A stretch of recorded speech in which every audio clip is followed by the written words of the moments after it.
La situation de l'urgence au CLSC de Pointe-Négamouk crée beaucoup de remous.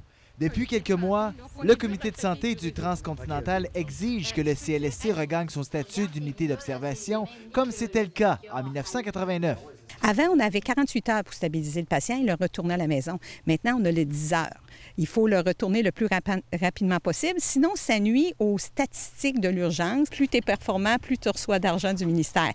Pourtant, lors de la campagne électorale et encore récemment, le député Jean Damour clamait que son gouvernement a donné une directive claire à l'Agence de santé. La directive de l'ancien gouvernement libéral était claire. Vous allez non seulement maintenir l'urgence, et vous allez maintenir les lits d'observation. Du côté de l'Agence de la santé et des services sociaux du Bas-Saint-Laurent, on nous mentionne qu'aucune directive claire n'a été transmise.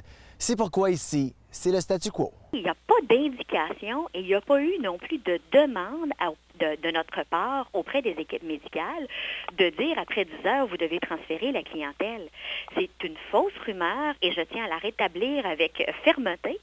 L'agence explique que la crainte dans la collectivité vient probablement d'une correspondance envoyée aux directions des C3S afin d'améliorer les durées moyennes de séjour à l'urgence. C'est parce que là, depuis quelques mois, systématiquement, il y a quelqu'un qui appelle à partir du moment où on a une personne dans nos lits depuis 11 heures pour nous dire, bien là, vous faites quoi avec, vous le transférez ou pas. C'est sûr que quand on parle à notre réseau, ils nous disent que le médecin a le dernier mot, sauf que le médecin se fait continuellement appeler. Résultat, depuis février, plusieurs patients sont transférés à l'hôpital de Notre-Dame-du-Lac après avoir séjourné plus de 11 heures au CLSC. Le comité se demande si l'amélioration des statistiques ne se fait pas au détriment des patients. Pierre-Gabriel Turgeon à Pointe-Négamouk.